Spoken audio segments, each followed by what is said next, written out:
Hi guys, welcome back. So today we're going to be quickly reviewing the next book that I read from Dr. Bruce Goldberg called Past Lives, Future Lives Revealed. It's like a second edition or something like that to his original Past Lives, Future Lives.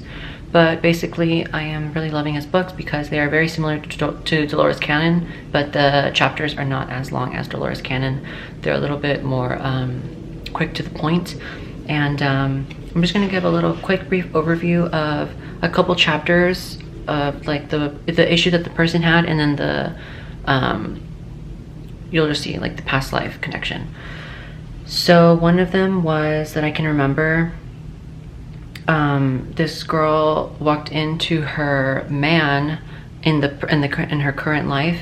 She walked into her current man injecting something into his body. I forgot what it was, but when she did the past life regression, it synchronized to I forgot exactly what the past life was, but a very similar event. And in this current life, right after she saw that, her body was so shocked, it was so weird, but she went completely blind after the shock of seeing her husband or boyfriend do this to himself. Anyways, she was blind for like 2 weeks, and then after doing the past life hypnotherapy, her vision completely came back because she cleared that karma of just becoming aware of that past life, because that's typically how it works. If you're familiar with past life therapy, like just becoming aware of that past life and the problem, it literally solves your current problem. Most of the time it completely eliminates it, just becoming aware of it, for your subconscious to be aware of it, because remember, there's like carryovers from your past lives.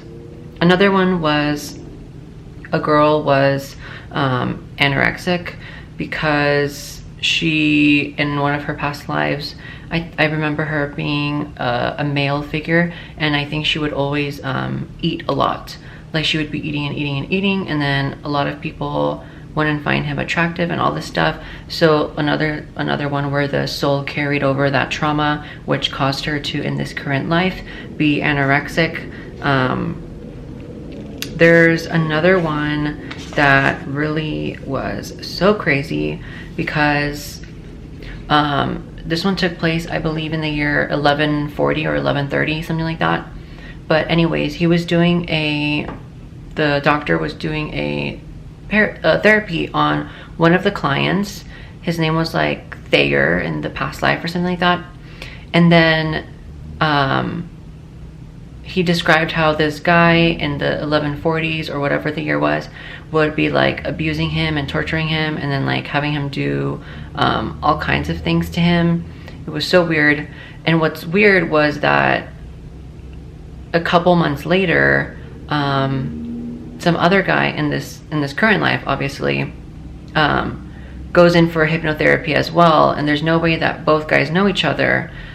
But this guy that goes into the past life, this next guy, ends up being like the master of the previous guy that went to the therapy, if that makes sense. So he described everything completely to detail that the first guy did. So it's like another confirmation that past lives are real, because how would these two people who are sharing the same exact story, one is playing one role, the other one's playing the other role, they don't know each other, they don't know anything about each other in this current life. So how would they both know the same exact story and like the same exact year and like the same exact way, like how actually the master ended up killing the servant, or his little, whatever you want to call it. But like they described it like almost completely exactly the same way. Like that one like gave me chills because it was so accurate. So that was basically the most crazy ones, but I would still read the book if I were you, because it was very, very good. So now I took a little bit of notes of what pages to read. So I am going to read, right now I'm at the bottom of page 119. So I wanted to read this. So psychiatrists would label subpersonalities as dissociative identity disorder, which was previously called multiple personality disorder. As is often the case, conventional therapists miss the point with these unusual cases. So there are 4 types, and here's a summary of these. The first one being poltergeist. Ghosts or poltergeists comprise the most common category of subpersonalities.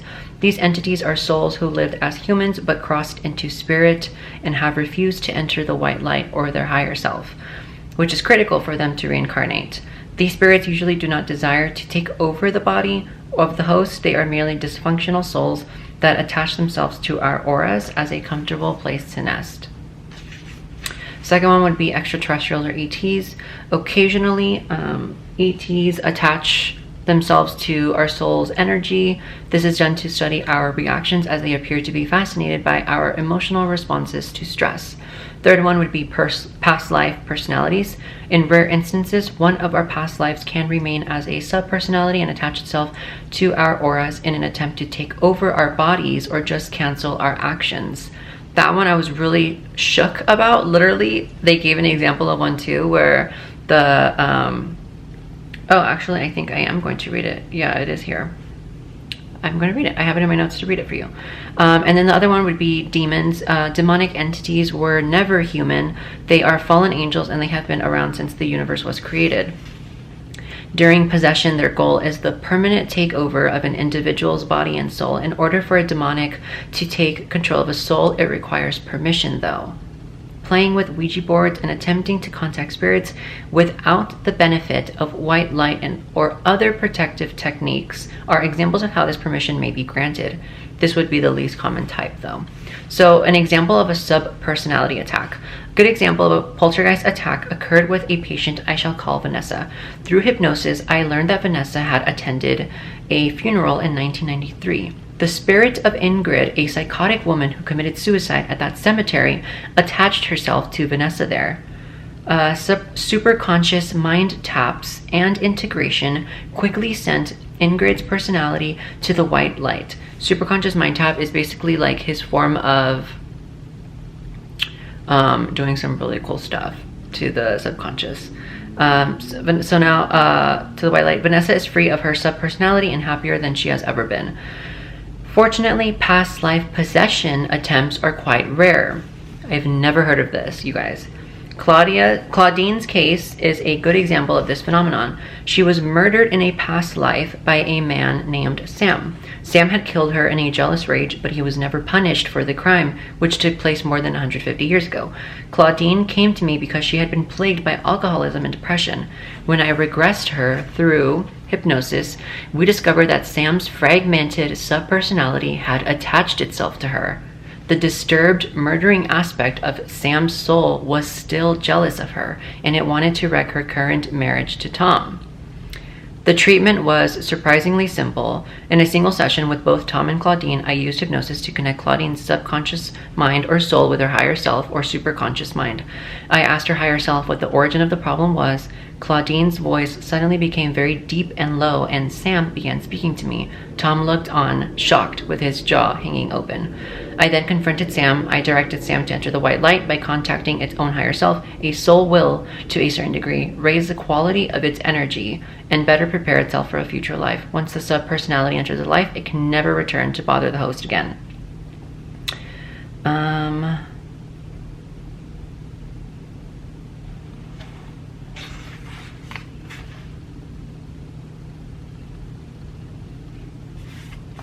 I don't have to read that one. Okay. So now we're in chapter 11, the light people. I don't know how much of this I'm going to read because I'm kind of in a rush. Okay, let me just try it. In my work as a hypnotherapist specializing in time travel, I once thought I had seen just about every type of case imaginable, guiding thousands of patients into past and future lives, accessing spirit guides and time travelers from our future, detailing abductees' encounters with extraterrestrials and training them to slow down and reverse the aging process, and so on, seemed to complete the spectrum. What I didn't discover was the true origin of our karmic cycle and cases of patients' first lifetime on Earth until I did a light people regression. I have always been a proponent of ET origins of our species along with reincarnation paradigms. Although this is one of the most controversial theories in parapsychology, the case history of one of my patients might lend it some credence. The true origin of life on this planet will surprise you. My research shows that certain light people originating from other solar systems appear to be responsible for not only our evolutionary advancement, but for the karmic cycle itself. The light people possess no physical body, but are pure energy in the form of light. Interestingly, most of the cases I have done with light people regressions involve people who show no interest in ETs or reincarnation. These cases simply surface by themselves and are most commonly preceded by the patient having strange dreams about these light beings. A light people regression is the most difficult type to conduct. There seems to be a bubble-like energy field surrounding the patients that comprises their ability to communicate. The patient is censored by a group of light people known as the planners, which makes getting information rather difficult. The only reason I can elicit any information whatsoever is because I have conducted numerous light people regressions and I can relate to them on their level of awareness. I have regressed more than 1,000 patients to past lives as light people, and the reports I received showed consistent characteristics which will be detailed at the end of this chapter. From my research, I learned that the light people are sent to Earth from another galaxy to experience life in human bodies. Their goal is to assist us in our evolutionary development. When light people leave their human bodies, they return to an examination room, although this is not a physical room as we know it. Their progress is evaluated by a group of monitors or planners, and if they do well, their vibrational rate is raised, but if they fail, it's reduced. These planners are directed by master planners who communicate with them from the home planet many galaxies away. When I sense a light people regression is about to transpire, I never prepare the patient for the experience. My reasoning is to eliminate imposing beliefs, imposing my belief on them and preventing any possibility of preconceptions on their part. Light people came to our planet to facilitate our evolution, and they inhabited the bodies of primitive humans while altering genetic coding and other biological processes to promote our development. After a period of time within our bodies, these beings of pure light were somehow extracted and taken to an evaluation chamber in the form of a fifth-dimensional room of sorts. The room is more like an energy point. It consists of swirling lights, most of which are white, but other colors are present. There are black voids in this room, which function as entry and exit points for planners and other more advanced light people. I should explain light people can enter and leave the physical body just about any time they desire. They must perform certain functions and assist the human they are occupying in its intelligence and social functions.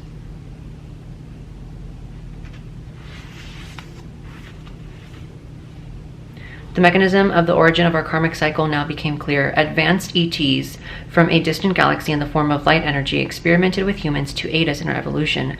Many of these light people took advantage or were overwhelmed by our physicality and ran afoul with what the master planners had in store. The planners, as supervisors to the progress of these light people, had the power to trap these light beings into our physical bodies and remove their memories so they would not be psychologically compromised as they began life as a human. If they learned karmic lessons as a human, their vibrational rate could still be raised. This sounds very similar to the karmic cycle, with reincarnation being the modality.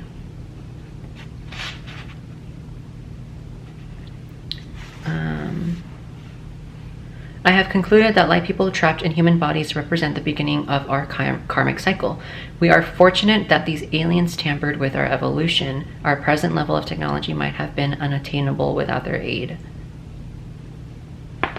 Okay, now I'm at the bottom of 136. The space-time continuum. Okay. Many dreams seem to contain fragments of futuristic material, just as they contain fragments from the past. In sleep, the mind appears to wander freely back and forth over the equator, an imaginary line between the present and the future. At the deepest level of consciousness, there is no sense of the flow of time, only an eternal now in which all events coexist. Modern-day physicists use the term space-time continuum, coined by Albert Einstein, to illustrate the fact that there is no such thing as a past, present, or future as we know it. All of our lives are being lived at the same moment, but at different frequencies. Thus, your past lives are occurring right now on a different frequency along with your present and future lives. They are all affecting each other. You are thus able to change the past and the future by changing the present. We learned this with Dolores Cannon's material, I believe in like 2020 or like 2019. No, it had to be 2020. Where everything is existing simultaneously, the past, the present, the future, and all of those lifetimes. So when you're accessing that, you're just accessing a different frequency of your other selves. And they kind of give an example of how to view it, but you can read that yourself. The example is kind of okay, to be honest. I think it could be better. Now I'm going to page 222. Okay.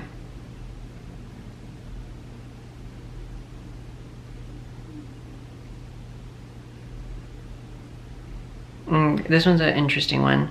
Really quickly, a teleporting time traveler saves 2 lives. 2 9-year-old classmates were walking home from school in Texas when suddenly an older teenager around 18 ran up to them and pushed them both aside. This teenager was wearing a light blue tennis outfit, and just as she pushed both of these girls aside, a car driven by a drunken teenager jumped the curb and would have killed these 2 girls by hitting them head on. As Brenda and Amy turned to thank this teenage girl, the older girl disappeared. 10 years later, I worked with Amy, who related this story. What brought this to her attention was that she remained friends with Brenda, and they recently decided to play tennis. Amy picked up Brenda at her parents' home and saw Brenda in the exact same blue tennis outfit worn by the teenager who saved both of their lives 10 years earlier. Brenda told Amy that she blacked out for a short time earlier that day and had a dream that she saved the lives of 2 younger girls. And Amy now realized that it was the 19-year-old Brenda that saved them. Brenda had entered into a tear in the fabric of space-time and traveled back in time 10 years to save herself from that drunk teenager in the car.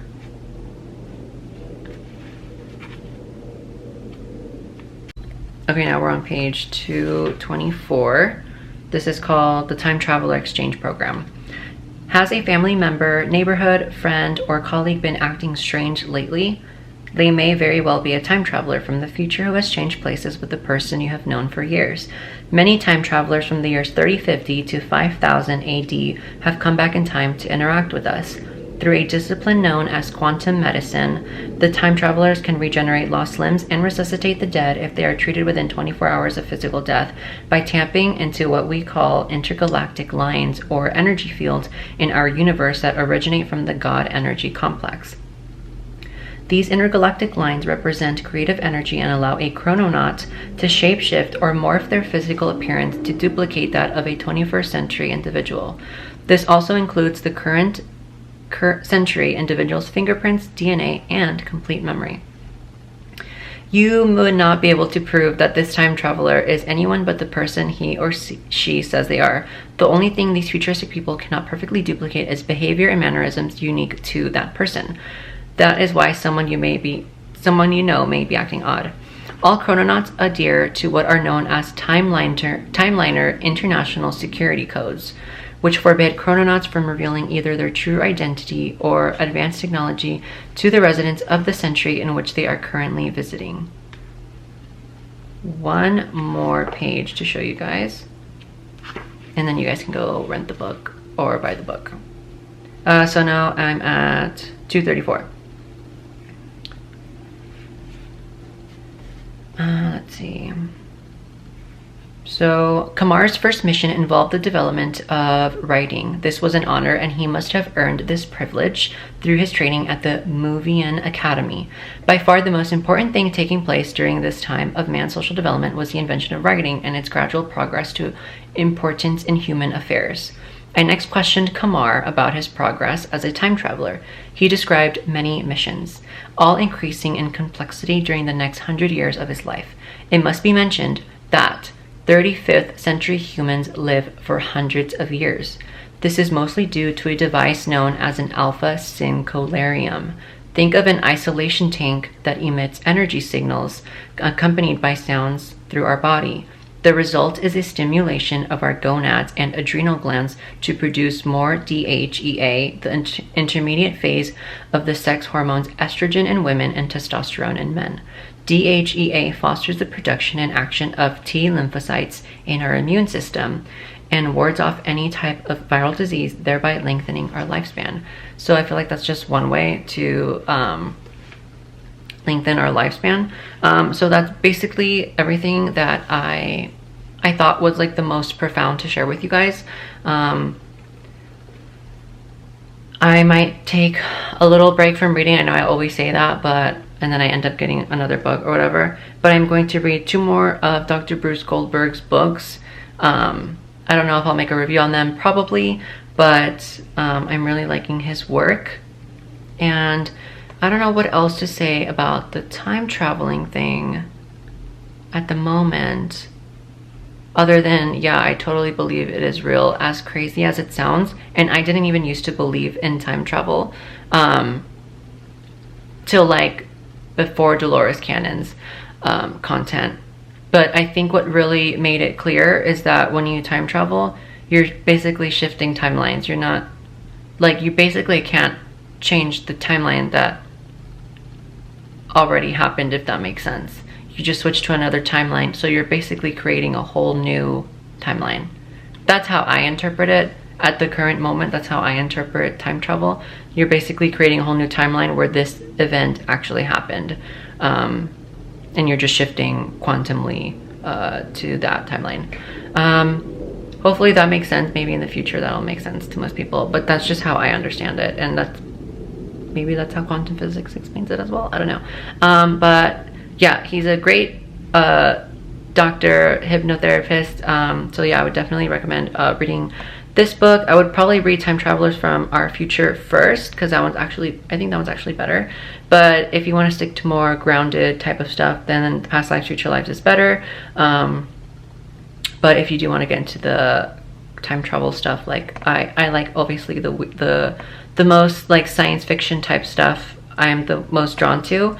So, and knowing that that's actually a reality is so insane, but that's what I'm drawn to, so that's why I like those more. But whichever one you like, just go check it out.